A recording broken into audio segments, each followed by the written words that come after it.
We are going live in a second here. Let me get everything together.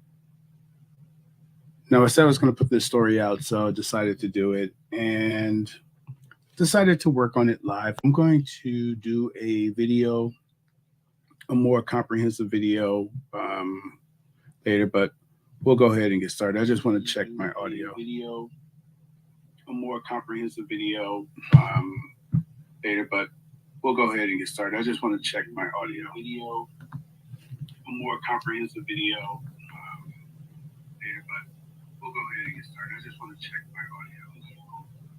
A more comprehensive video later, but we'll go ahead and get started. I just want to check my audio. Let me get all that background stuff out of the way.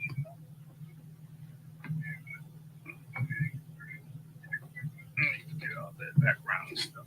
Whatever.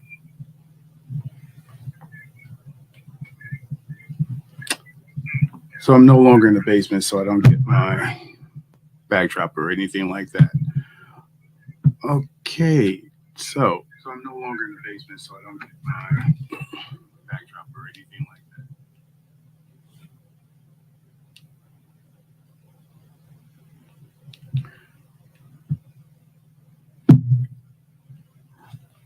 All right, let's go through this. Like I said, I just wanted to kind of do this live and just kind of walk through this. Looking at the new version 6 of Midjourney, this is the first thing I want to talk about. And we want to take a few minutes to do this because the first thing I wanted to test was Midjourney's adherence to the prompt. One of the things that, if you ever deal with Midjourney, you know you have to do some weird prompting to get what you wanted. And we wanted to see if it could adhere to natural language. Essentially, we want to see if it can adhere to natural language. So one of the things I did was I just went and got 4 of my photo manipulations. So if you guys follow me, you know I was doing my Doodle 1000 thing, and I stopped at about 225. So I got about 250 of these. But for the most part, what I wanted was to look at this and see, can it adhere to the prompt, just a normal prompt here in natural language. So that's the first thing. So if we take a look at it, what I did was simply ask for Midjourney to describe this image. It described the image and went into great detail in describing it. But then I had it, just make it more succinct into what you would expect a prompt to be. And that came out to just be a matter of taking the most important elements of this long description and getting it succinct down to a minimal view here. So that's what we did here. And I just took that and pulled it into Midjourney. And I went the aspect ratio, version 6, and just pulled it up. And as you can see,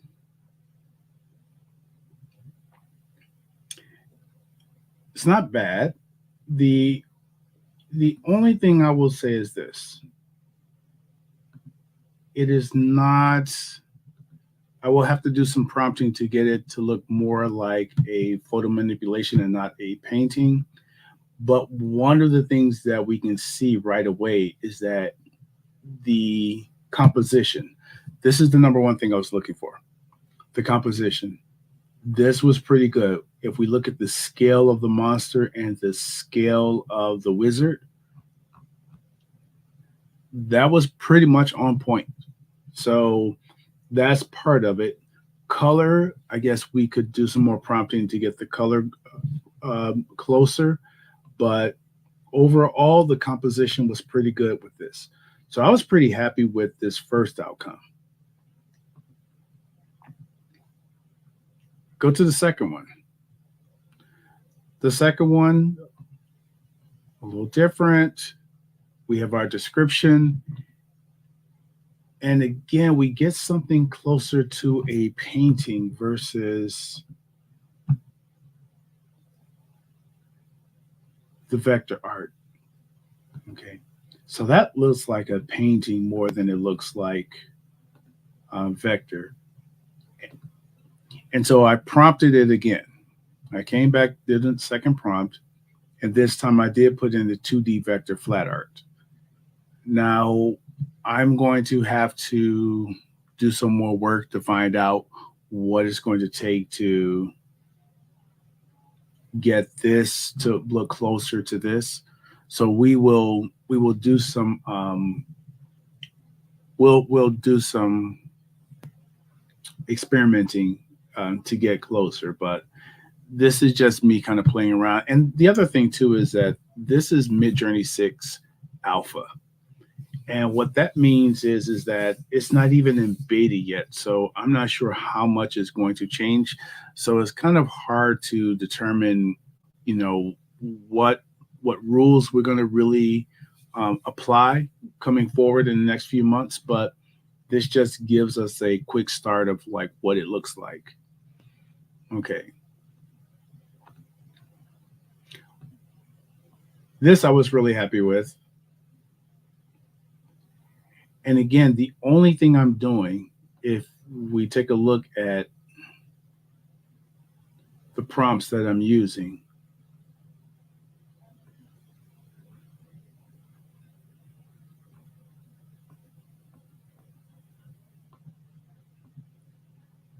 you can see that now it did say digitally painted. So there's that.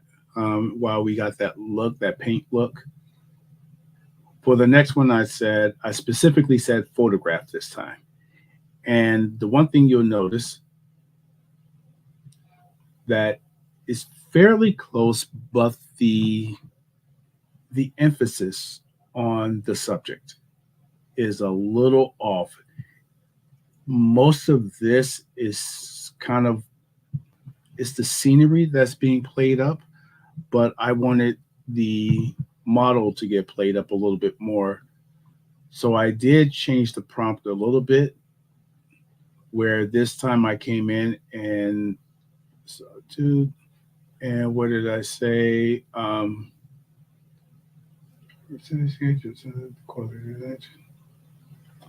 think I said somewhere.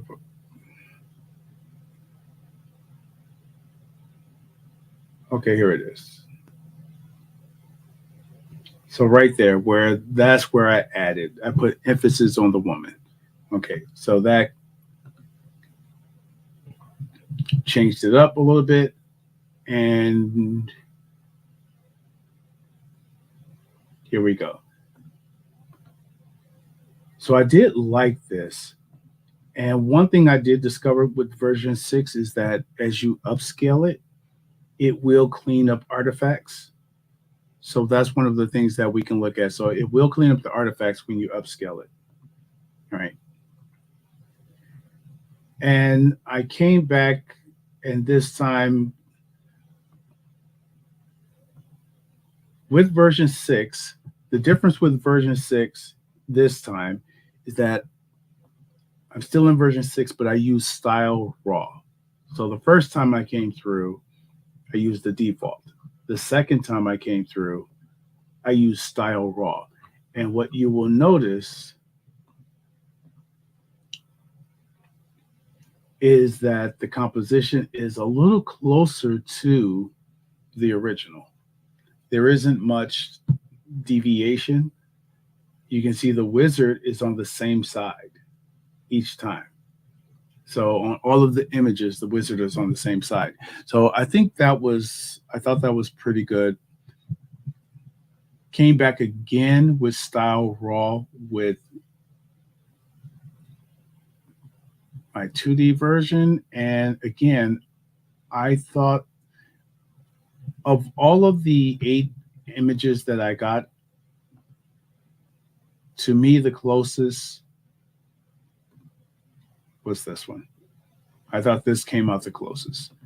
So kind of happy with that. I thought that was pretty good.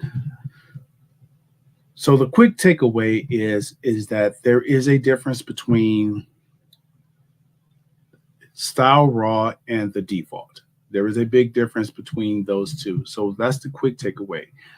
The other thing that I've noticed with version 6 is that, yes, it does adhere to the prompt. It's natural prompting. It's not a lot of the 8K. And I think even on the blog post for Midjourney, they said, get rid of all of the junk words. They call it junk words, 8K, UHD, all of those type of things that just make the prompt really long. Style raw with the photography, got this. And again, I thought it did really well. I like what this version 6 does. It does produce a nice image.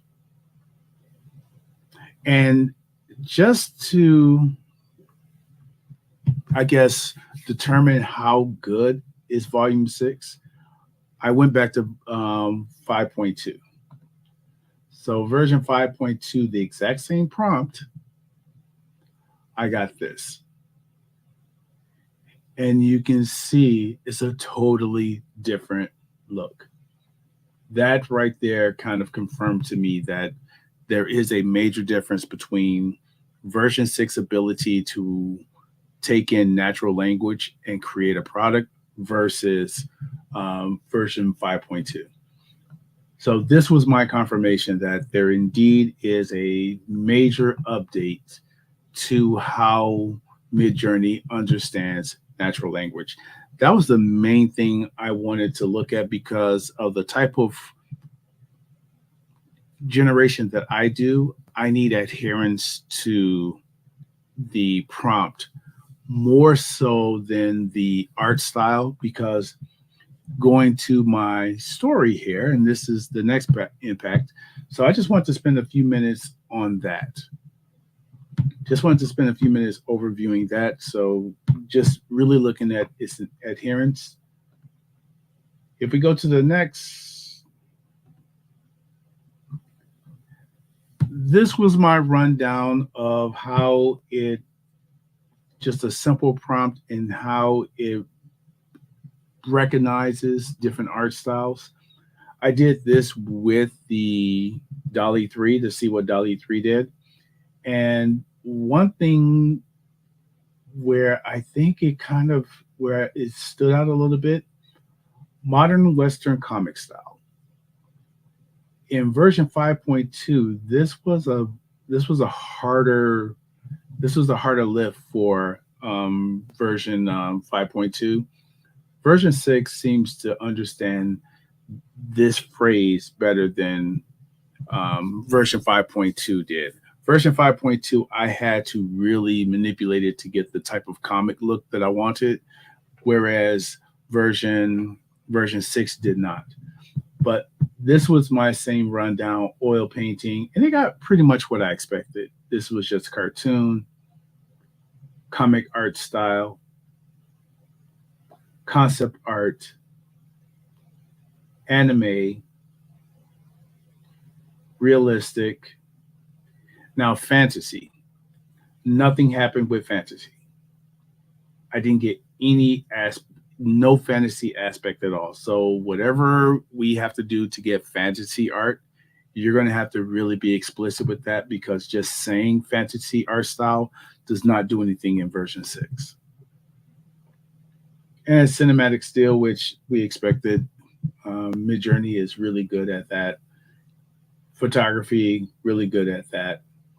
And I just threw a couple other prompts in just to see how it would do with the composition.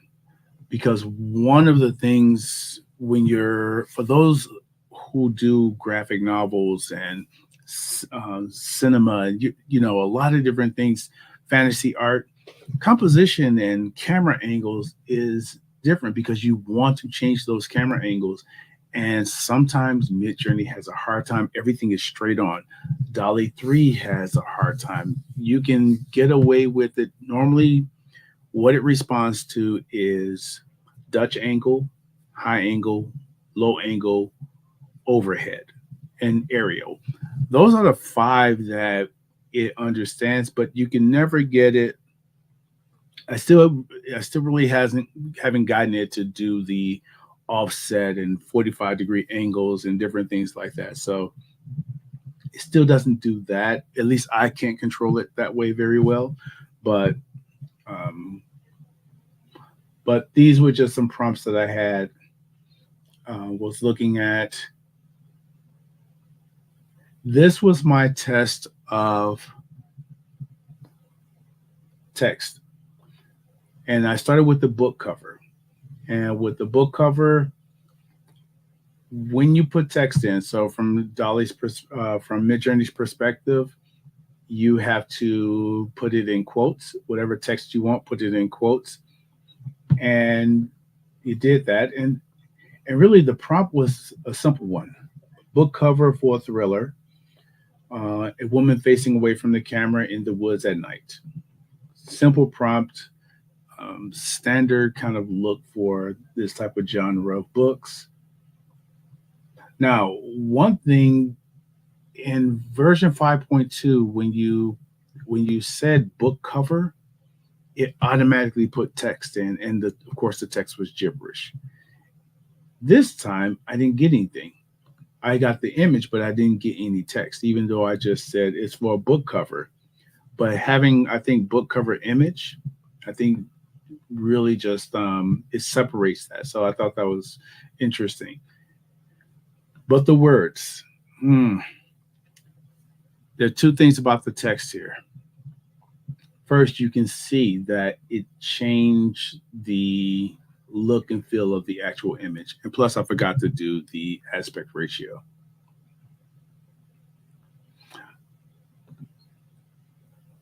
So you can see that I have the dark woods centered on cover, and it is trying to center it on the cover. So one of the things with text is that you can give it some instructions on where the text shows up on the cover. So I thought that's an interesting idea. But then I decided, let me simplify this. So I simplified it and got this create. Okay. So I thought this, with simple text, it did well. When I was trying to do the book cover with this, not so much. But then if you go to Midjourney, and there's stipulations on what you should do with this, you should, whenever you're producing text, go to Style Raw. And they even said the stylized, that maybe you should lower the stylized value. So we could try that. In fact, while I'm doing this, let's generate this. And let's see if we take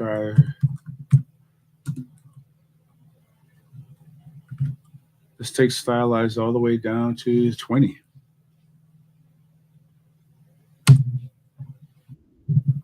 All right.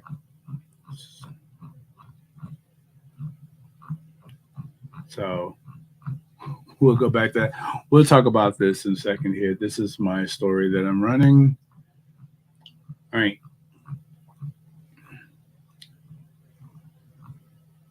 Okay. So when I went to Style Raw, you can see I said dark woods, center, top of image. And one thing that was evident is that the look and feel of the image came with Style Raw. So that was one thing. The second thing, the words were not centered on the image. So for 3 of these images, it did move the text to the top. Now this one is the closest one, and I think if you have Photoshop, you can easily remove the words, and Photoshop would do a pretty good job of generative fill would do a pretty good job of removing those words. So it works. I think with something like this, here's what I think. I know that in painting in Midjourney, you can't really do in painting yet with version 6. A lot of people are working with that, but I am a particular fan of Photoshop and all of the Adobe suites, the Adobe suite. So here's my take, and this is just kind of a side view here. I personally think that AI, generative AI, and is actually probably is probably more important. It's definitely more important to understand graphic design and understanding how to use all of these tools, these other tools, because you can produce something in Midjourney, but if you really want to take it to the next level, I think you have to go to Photoshop, you have to go to Illustrator, you have to go to a photo editing to really enhance what you can get here. I think you can get 80 to 90% of the way with generative fill. I think Midjourney and all of these other tools are to the point where I think you're almost at 80 to 90%. And for me, when I'm producing the stuff on the side just for fun, 80% is good enough. You guys will notice that when I do my images, I don't really try to get consistent. I try to get close and then I call it a win, but I'm not trying to be perfect. But if you really want to elevate this, so let's say for a book cover, if it's an ebook that you're selling for $2 on Gumroad or something like that, yeah, this would be fine. You can just go into Canva and remove it and put something in. But if you really want something special, I think you need to go to Illustrator, and I think need to go to Photoshop. So I would say that AI art and is it really kind of what's going to stand apart, what's going to stand people. I guess the word is differentiate. What's going to differentiate, people who are good and people who are great. And I think that's going to be the deciding line. Who's great at this and who's good at this? You're going to be able to prompt your way to a lot of stuff. You can prompt your way to good. And you can prompt your way to pretty great. I've seen some great stuff, but if you want to go beyond great and you want to be different and you want to be unique, I think you need to add the editing skills to your repertoire. I'm a firm believer in that. So I'm going to really stress that going forward. I think that on all levels, being able to go further with the technology and bringing more tools to bear with generative AI is going to be what separates everyone. Because anyone, I can download any picture I want and have and be able to describe it. I think that's going to be the key. Okay. So a couple of things I tested. Now here is another part I wanted to test is if I take an image, and this is an image that Dolly gave me, and this is for my Penny Dreadful Harlem Renaissance story, but this is what it gave me, and I just took the description that Dolly gave for it, and I brought it into Midjourney, but I did a reference image this time. So I referenced the image, and you can see I did version 6, and it's not bad. I don't think this is bad at all. But one of the things I wanted to find out was that Dolly was able to separate some of the image into color and the rest into black and white. And I guess the term for that is colorized black and white is the term for that style. Okay. So I tried to get Midjourney to do it. It didn't really do it. Um, when I added it, just kind of made it darker.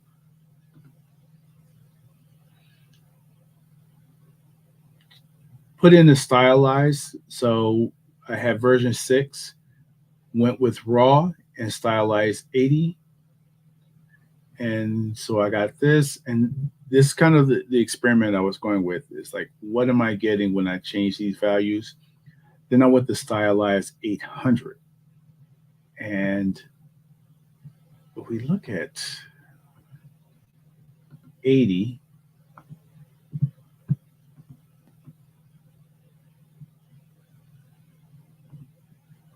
okay.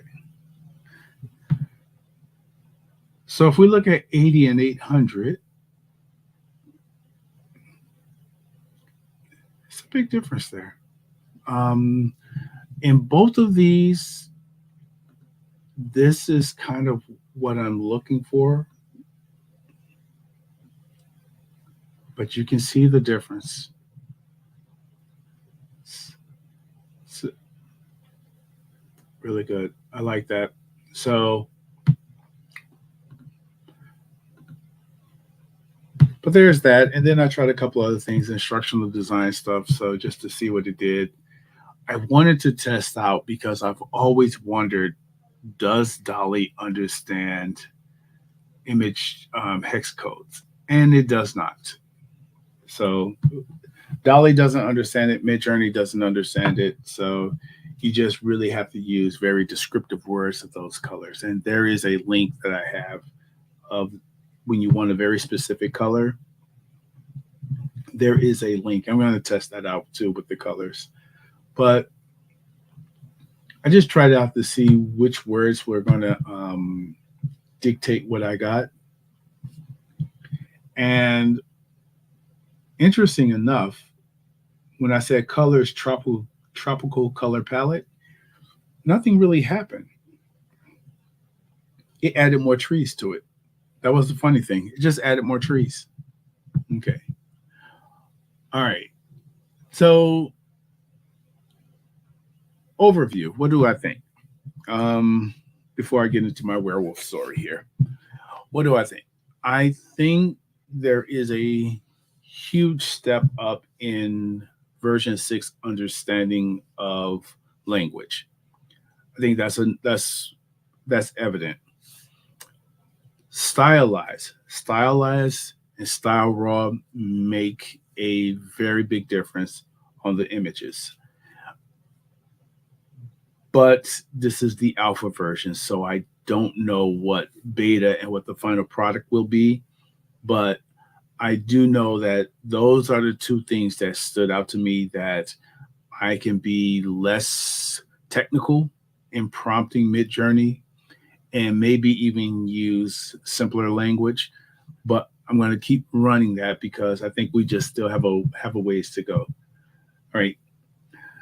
So let's get to the story. So we're 28 minutes in. I got another half an hour. Let's have some fun here. All right. My werewolf story. Let's go to that.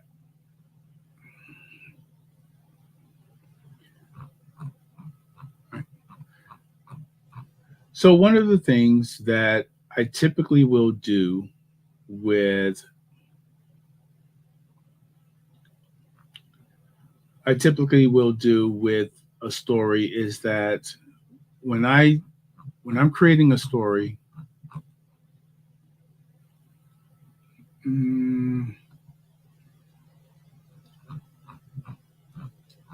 let's see here. Okay, yeah, here we go. Typically, when I'm creating a story, I will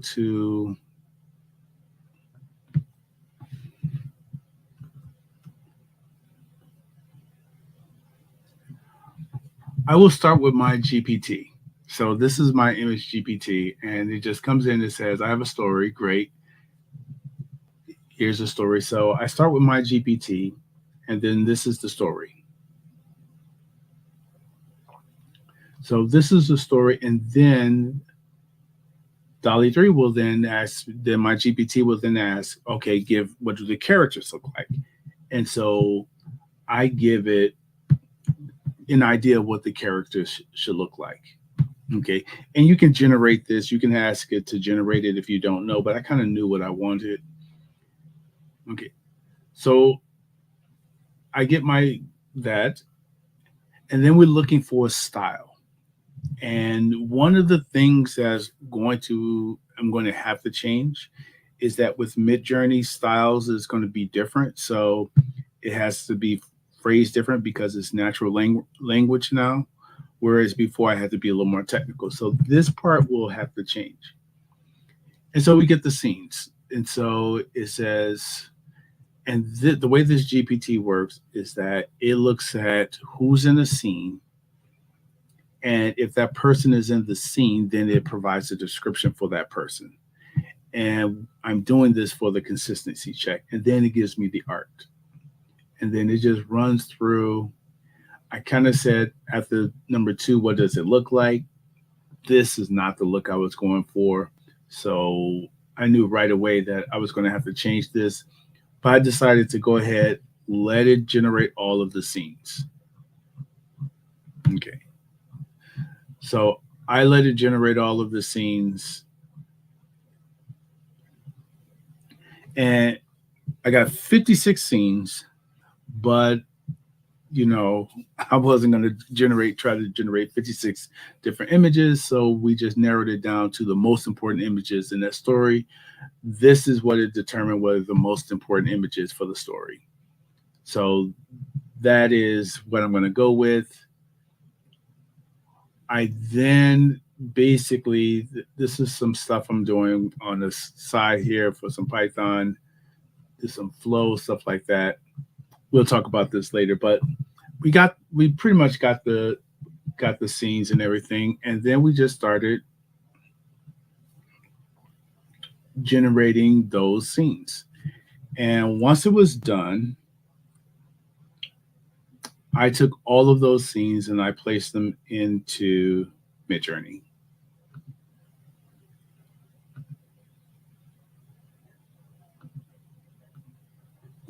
Okay. Okay. So I started going into Midjourney, and you can see right away that it's not giving me the look I wanted. This wasn't right. And it kept going off a bit. So I changed it up a little bit to start getting some of the images that I want to start changing the font a little bit, because it gave me this at one point, which I didn't want. Okay. And then now we are starting to get the kind of image. So when I went to uh, basically 6.0 stylized chaos 25, so because I wanted some randomness, then I started getting the look and feel that I wanted. Okay. And all I did was just copy the scenes over and then bring them over, kind of upscaled it. These are these are the 2 main characters. And basically what I'm doing here is that because I can do an image swap, I can always take these 2 characters, kind of name them, and then use the image swap. So all of the images, eventually I can swap them out. So I just pull those 2 out to the side just in case I wanted to go through the effort of image swapping and face swapping at least. Then we started getting into some issues of composition, and this is where I have to start learning how to navigate Midjourney a little bit more, this version 6, because some of the ways things I'm looking for, it just didn't produce it. But again, the prompting, I'm relearning the prompts. Okay, so I tried it again. This one I did like, but this one I didn't. So this is not what I'm looking for. Okay. So then finally I was able to get it, but it's not the look that I wanted. Tried it here, close, not the look that I wanted, but I figured this. I have this image and I have this image. And so I can always go to Photoshop and take this image and combine the two together. So I figured, you know what, these two will work. It will give me the look I want. I'm just gonna have to do it manually. All right. So continuing with the story, getting the look and everything, going through, and on this one, I tried this again because in Dolly, I was able to get this. Dolly produced this. I then took that, and you can see I'm referencing that image with the same prompt that Dolly gave me, and we got this. So, so stylized 600, chaos 15. I tried it again, and let's just open this up again and move it over. Okay. This time, on the next one I went to, I used style raw. I didn't stylize it. Okay. So when we get them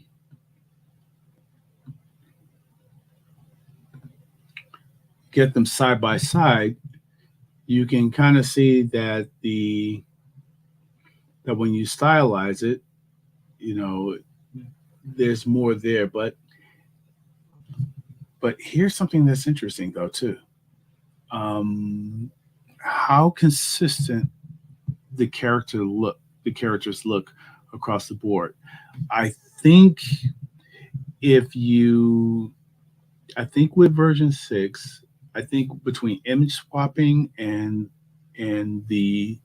um, and the way it adheres to natural language, I think consistent characters might get easier in version 6 because these are fairly consistent. Even the composition on both sides. I mean, am I actually looking at the freaking same images? Let me make sure.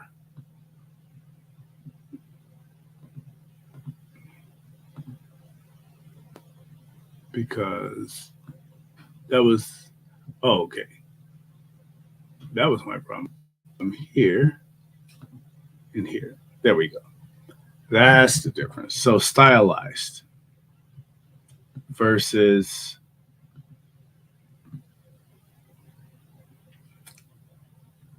you can see with stylized versus raw.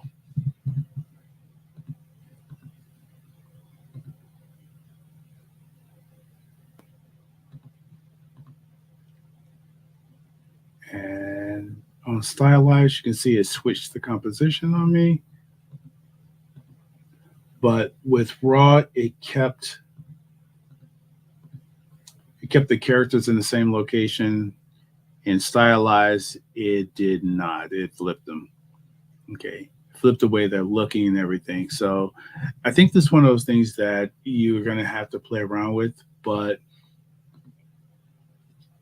the raw is same thing with version 5. It just adheres to the it just adheres to the prompts much better. Okay. So now that I have that, here is creating the story. And one of the reasons why I used chaos was because I don't like I like the different images and stuff, and I tend to want to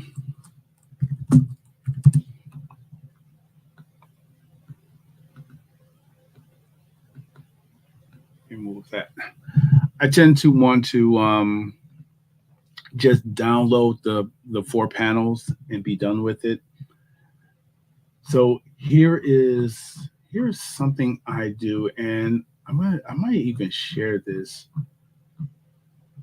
Okay, because I have these 4 images, which are all pretty good. So when it comes to doing these stories, it's like I'm changing images every 4 to 6 seconds.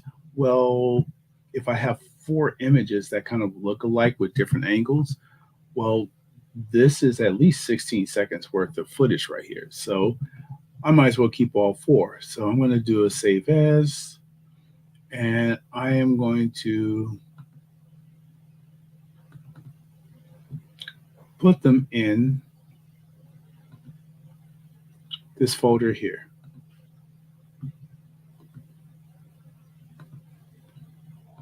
All right, back. Let's go ahead and open this up. Here's another one. I can take all four panels.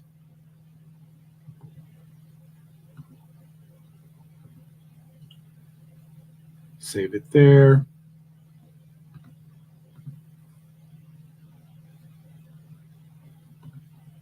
Let's take this one. All right. And I'll just run through 3 or 4 of these just so you can see how I do this. Save myself from a little time.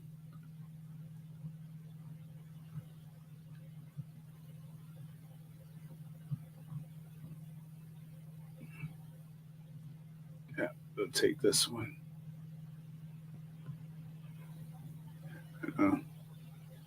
This is my cheesy, going for my cheesy werewolf romance story.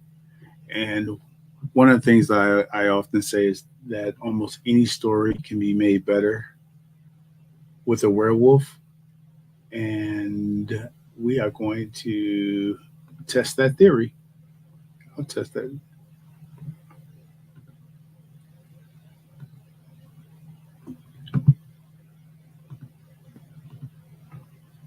Right. That's good enough. And I have some other images that Dolly did, but let's go with this. One of the things that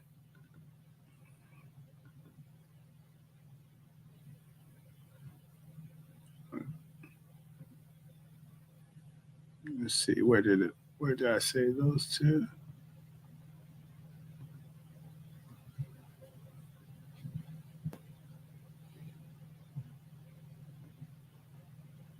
Okay. No, you know what? This is, I don't want them in this one. Let's cut them here. G.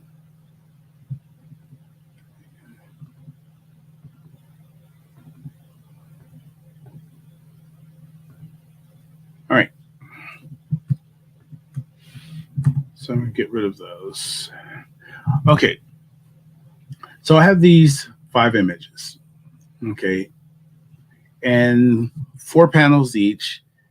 And I could upscale them in Midjourney one at a time and then do that. But that seems sometimes just too tedious for me, especially for a lot of images.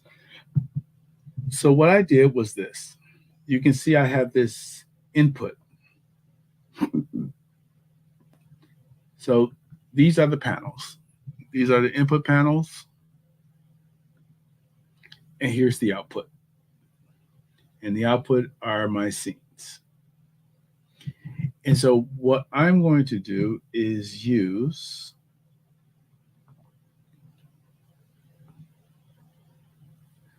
two scripts. Okay. This first script is to name the panels. Okay. Because I could go in there and name them myself manually, but 3 images in manually naming them is one thing.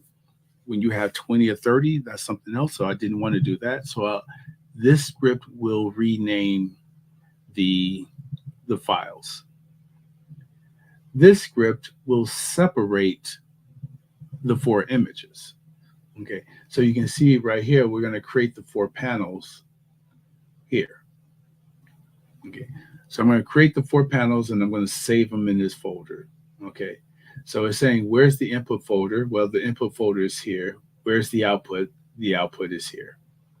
Okay, so when I run this,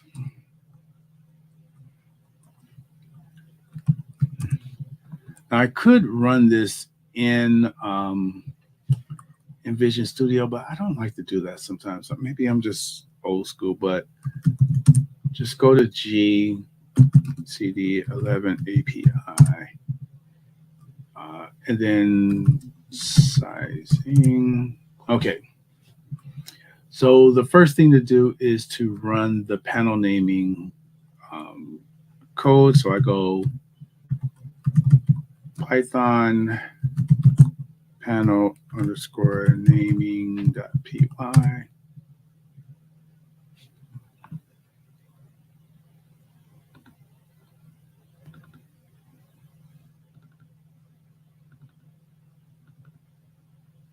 Okay, and as you can see, that renames the files. So that will rename them. So now that I have them renamed, I can now run the Python scenemaker2.py.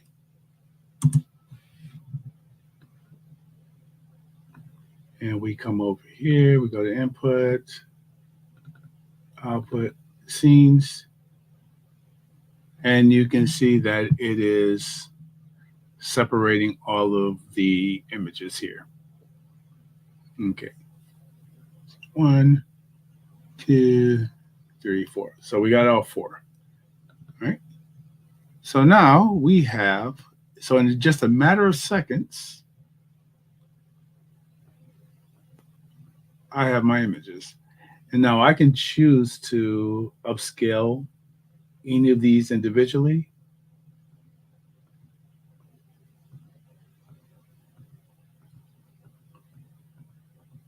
All right. So at any point, I can choose to upscale them individually, but for the most part, we are done. Okay. I have one that runs the API for 11 Labs. So once I have my story, I can just do an API. It takes it, download it. But 11 Labs now has project that is really something interesting. So in fact, let's do this. Let's go to 11 Labs now, because we said we're going to do all this. Let's go ahead and do it.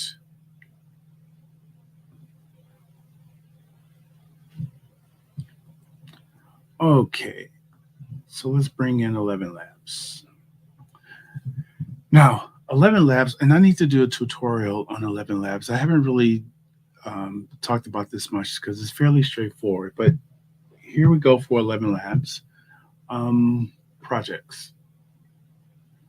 Now, I do like projects because you can do a lot of stuff with this. So,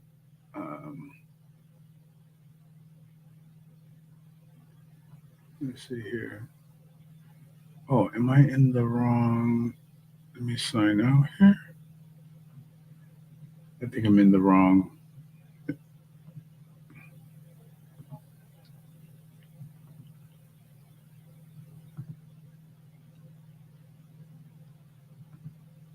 Okay, here we go. Okay, so here's some other projects I've had. Create a new project. We're going to create an empty project. Name. We're going to say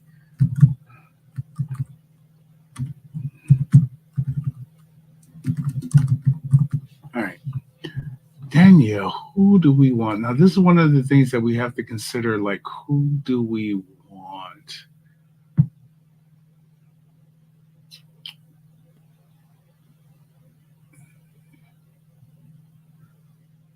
Let's do Rachel. We'll do Rachel. What the hell? If I don't like it, I can change it. But one of the things that we have with projects is we can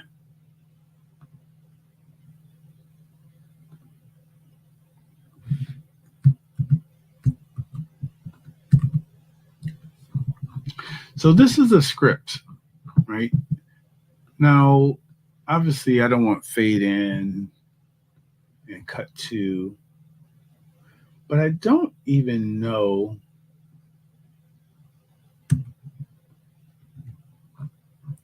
Now, this is what I like because I don't have to render all of this. I can just simply highlight this and render it, and then determine if this,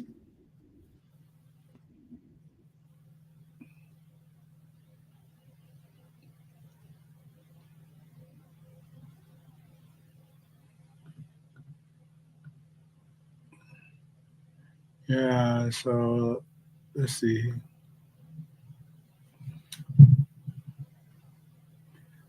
Let's see what it does here.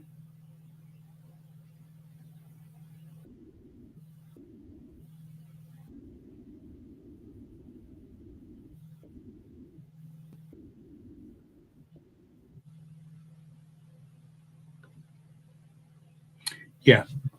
So I'm going to have to clean this up. And that is going to be the issue here because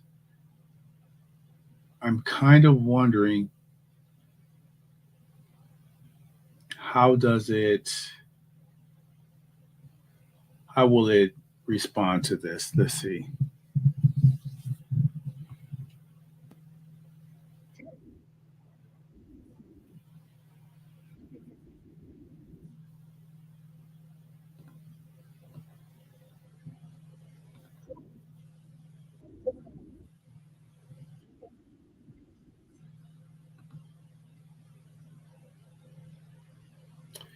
Yeah, this have to get cleaned up.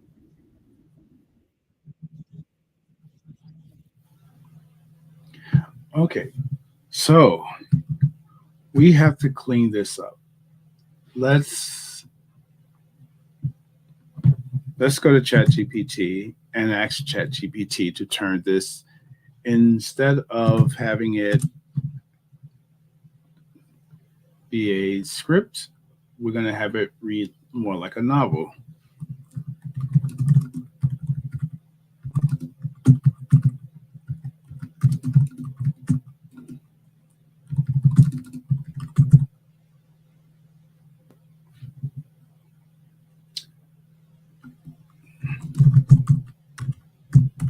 I think we want third person limited.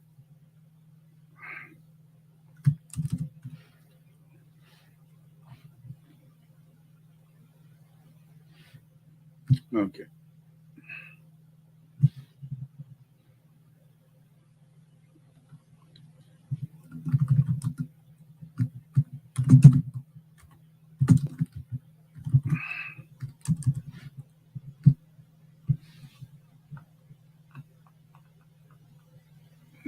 And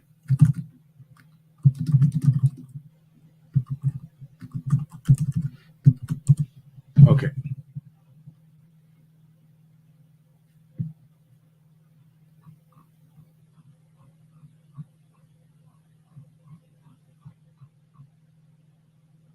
Okay. So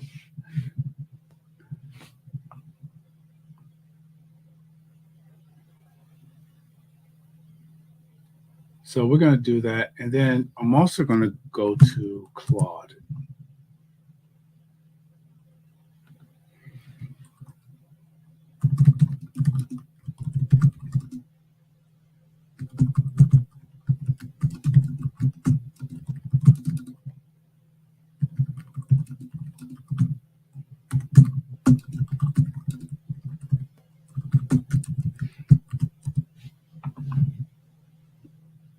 All right.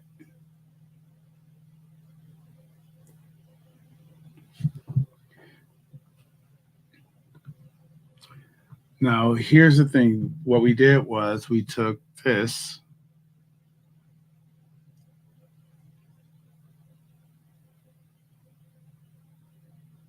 and of course ChatGPT destroyed the story. It destroyed it. This is why I decided to go over to Claude.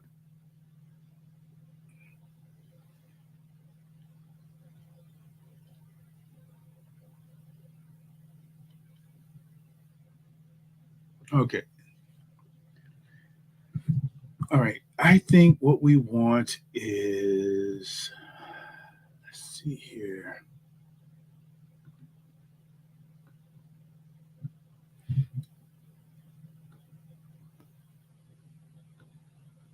Neither one of these did a great job, and it doesn't take long. It doesn't take long to realize um, just how bad sometimes the writing is with AI. And this is where say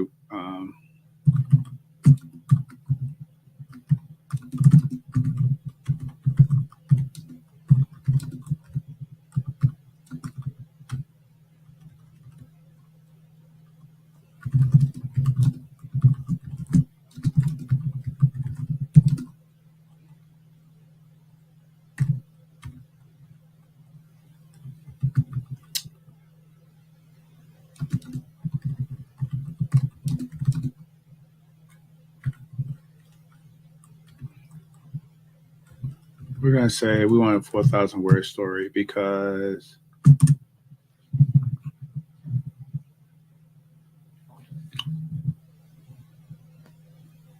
okay. So now we're gonna get a full story, 4,000 words, but more than likely I can go in, I can make some edits, and we can really get this story right. So the screenplay was fine, but getting into the getting into it and actually see Claude does a really good job. Welcome to Milestones. I think Claude always does a good job with writing. So if you need to write, um, I think no matter what, I think Claude is just a superior writer to ChatGPT. And then we can go ahead and we can see, let's see, one example on this. See, so like right here, this is not going to work,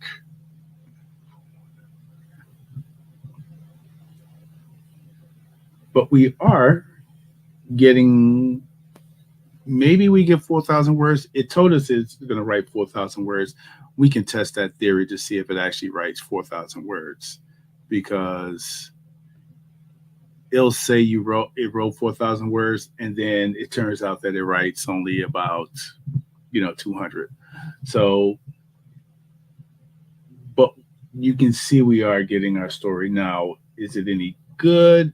Is That's left to be seen. But we can see here, racing under the moon, mocking Glow, the werewolf, formerly known as Jack. See, I don't know if I like that. Right there is something that I would end up having to change. All right.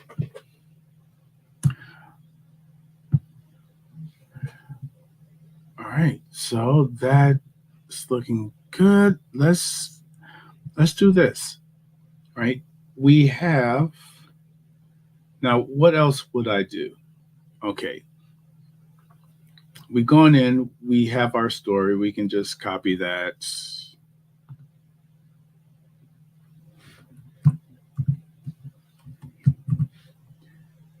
If we paste it into Word, we can see that we ended up with a 2,100 word story. So when you ask for 4,000, it's going to cheat you, get you about half of it.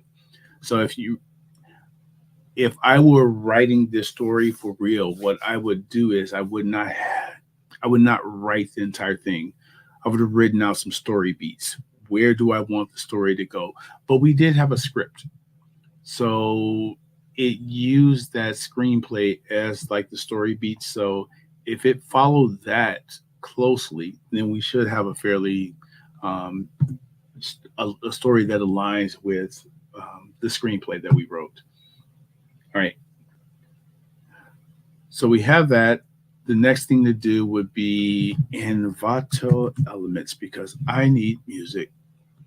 I need music. I need sound. And if I go into Envato elements, we do the AI search, and we're going to tell it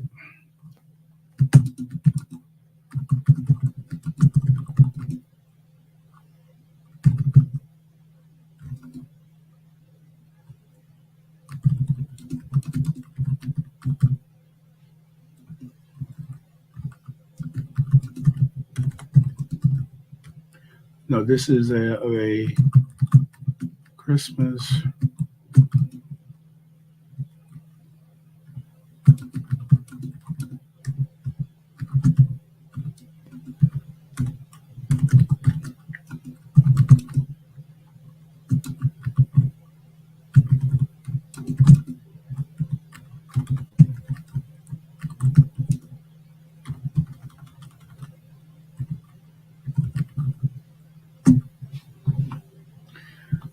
Okay, and that's it.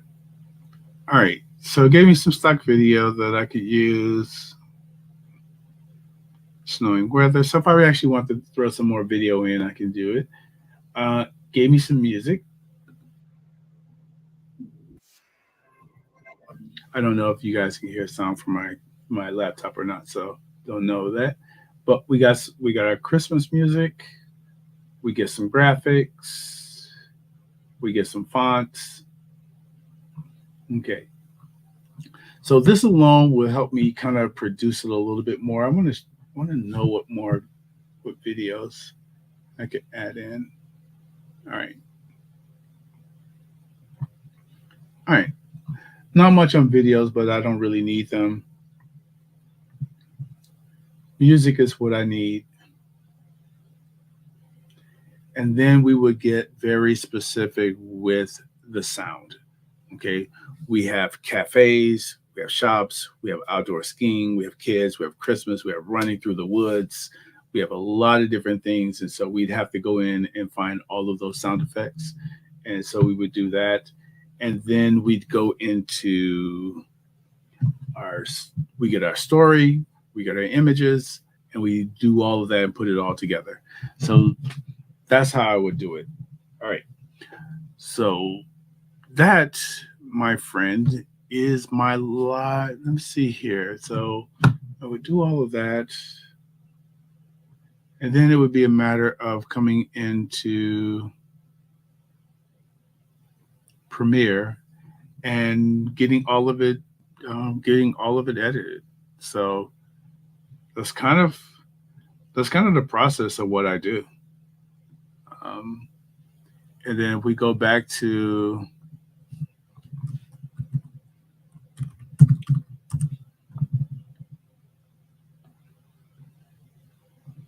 one of the things I like about 11 Labs is this. Text to speech, speech to speech. So this is one of the things, because sometimes when you're reading the story, the characters, they don't say it the right way. But with this speech to speech, what that does is it allows you to say it in the way you want to. And in fact, let's I should want to try that out here.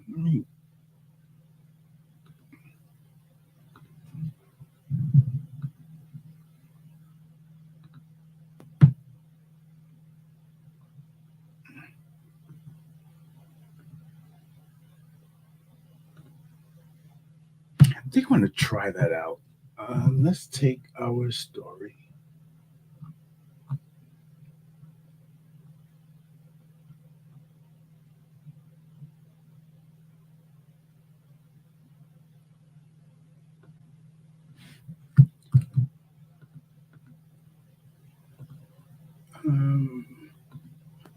Text to speech. Okay.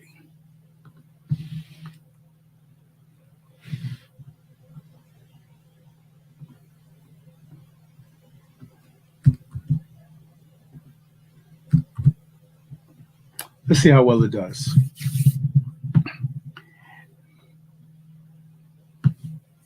And I think usually maybe in some of the... As he made his way down Main Street, Jack realized he had been walking for some time without direction. Glancing around, he spotted a shop with a hand-painted sign, the Merry Mistletoe. Festive holly bordered the display windows, bursting with all manner of Christmas treasures. Jack hesitated. He really should keep moving. But before he knew it, some invisible pull drew him through the carved wooden door. Stepping inside, Jack froze in astonishment at the holiday explosion before him. Garlands and lights draped. I'm not sure if I even like this. I don't like this voice. Let's do something here. I don't even like the voice.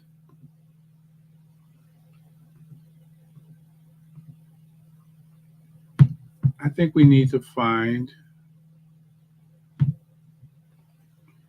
a different voice.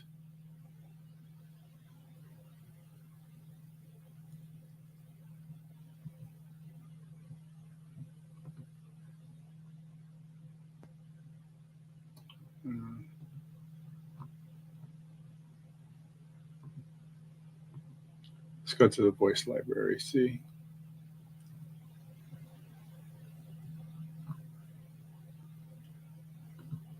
Narrative. In 3 words, I can sum up everything I've learned about life. It goes on. Kindness is more important than wisdom, and the recognition of this is the beginning of wisdom. You cannot find yourself by going into the past. You can find yourself by coming into the present. Should it be a man's voice or a woman's voice? Yesterday's home runs don't win today's games. We must embrace pain and burn it as fuel for our journey. If we did the things we are capable of, we would astound ourselves.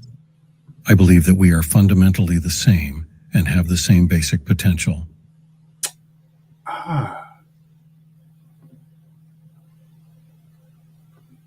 Let's try that. I think I like that. I think I like Matthew.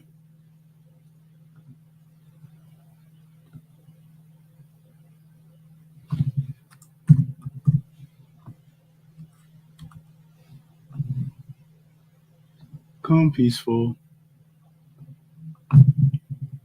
Because I think this is going to go with the music. I think this will go with the music better. Let's see if I really... As he made his way down Main Street, Jack realized he had been walking for some time without direction. Glancing around, he spotted a shop with a hand-painted sign. The Merry Mistletoe. Festive holly bordered the display windows, bursting with all manner of Christmas treasures. Jack hesitated. He really should keep moving. But before he knew it, some invisible pull drew him through the carved wooden door. Stepping inside, Jack froze in astonishment at the holiday explosion before him. Garlands and lights draped every surface, twinkling trees crowded each corner. And was that singing coming from an animatronic Santa? "Welcome to the Merry Mistletoe. I'm Lily." Jack turned to find an enthusiastic woman beaming at him. Her eyes radiated a warmth as rich as hot cocoa. Taken aback, Jack fumbled over his words. "I'm just looking for some decorations." See, we have to find a voice. So this is what... If one is lucky, a solitary fantasy can totally transform 1 million realities. I'm not interested in age. People who tell me their age are silly. You're as old as you feel. Genius is 1% inspiration and 99% perspiration. Tom might make it. Genius is 1% inspiration and 99% perspiration. I kind of like that one. Yesterday's home runs don't win today's games. No. Friends show their love in times of trouble, not in happiness. Ooh. Friends show their love in times of trouble, not in happiness. We should test this out, shouldn't we?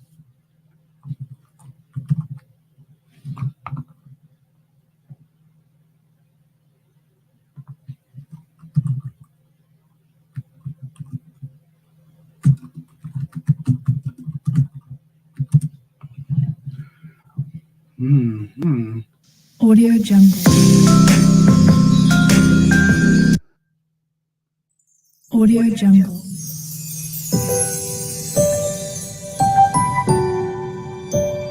Oh. So, that might work. Audio Jungle. Audio Jungle.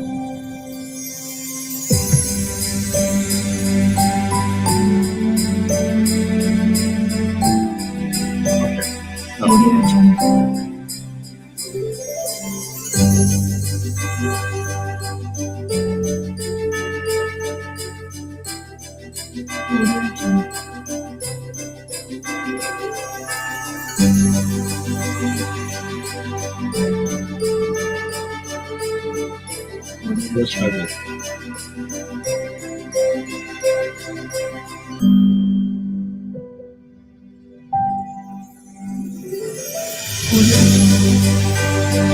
As he made his way down Main Street, Jack realized he had been walking for some time without direction.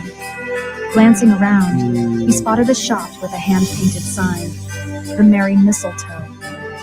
Festive holly bordered the display windows, bursting with all manner of Christmas treasures. Jack hesitated. He really should keep moving.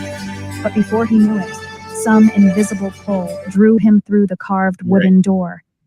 Stepping inside, Jack froze in astonishment at the holiday explosion before him. Garlands and lights draped every surface. Twinkling trees crowded each corner. And was that singing coming from an animatronic Santa? "Welcome to the Merry Mistletoe. I'm Lily." Jack turned to find an enthusiastic woman beaming at him. Her eyes radiated a warmth as rich as hot cocoa. Taken aback, Jack fumbled over his words. "I'm just looking for some decorations."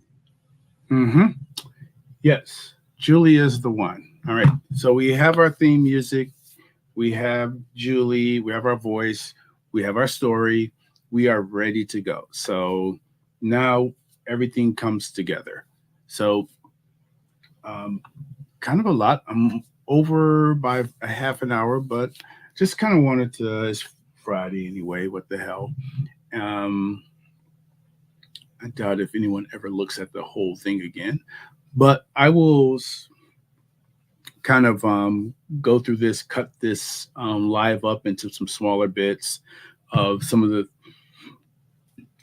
things I did this evening. So really version 6, we took a look at version 6. We took a look at my story. We looked at Midjourney on how to turn the story into screenplay and into it. My little script on how I separate my images from Midjourney into single images. So I may end up doing a little script like that so people can download that, have that, because that's a useful thing. All right. Otherwise, that is done. I'm going to spend some time editing the story so you guys know that it's coming. I said I will put it out there. Obviously I didn't finish it, but that is the end of this stream. I will talk with you guys later.